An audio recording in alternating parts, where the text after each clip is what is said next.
They'll laugh first, then clap in a village where nothing changed and dreams were called distractions. Lived a boy named Ish. He was different, not because he was the smartest or the strongest, but because he believed in something the others couldn't see. While others followed routine, Ishon followed a vision.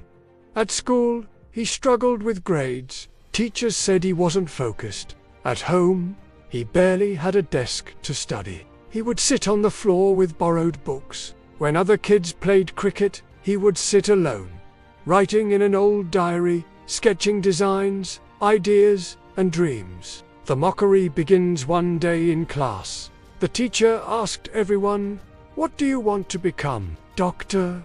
Engineer?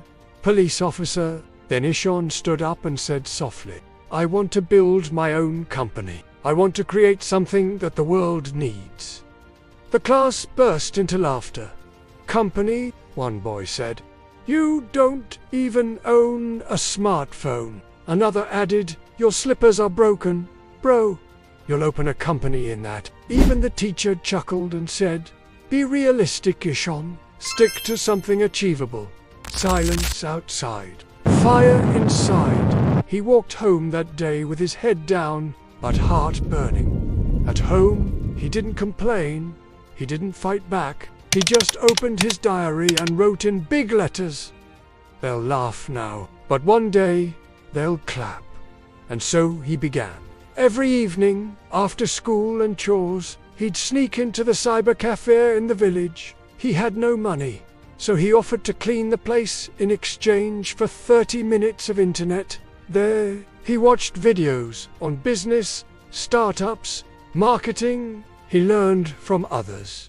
He failed again and again, but each failure was fuel, each rejection a stepping stone. When everyone turns away, his relatives said he was wasting time. Friends stopped inviting him out. Even his parents began to worry. "You're chasing shadows," they said. But Ishon had tasted the spark of belief, and belief, once ignited, is hard to kill. He launched his first idea. Handmade notebooks made from recycled village paper. He took them to nearby towns. No one bought them. One vendor laughed and said, "Go home, little boy. The city isn't made for dreamers." He smiled and replied, "Maybe not yet." The turning point. One day, a woman from a publishing company saw his notebooks at a stall and was intrigued. She asked, "Did you make these?" "Yes," he said proudly. He didn't hide his simple clothes or stammer when speaking. He stood tall. That one moment changed everything. She helped him connect with a few eco-friendly retail stores. Slowly, his notebooks gained attention. From 10 orders a week to 1,000 a month.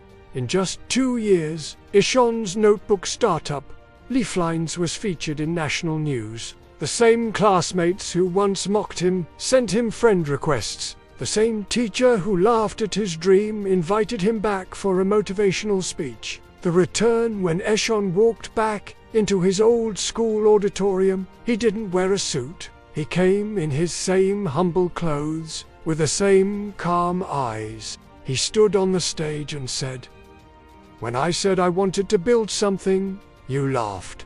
And honestly, that laughter helped me more than your praise ever could, because it taught me something important.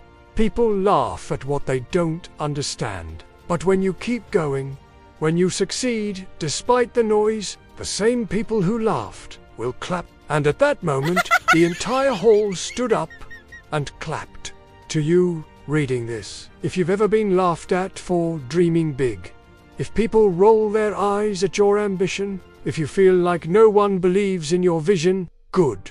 Because that means your dream is big enough to make people uncomfortable. Let them laugh. Smile through it. Work in silence.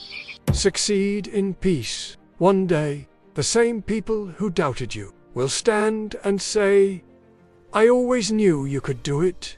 Let them laugh now, because one day they'll clap.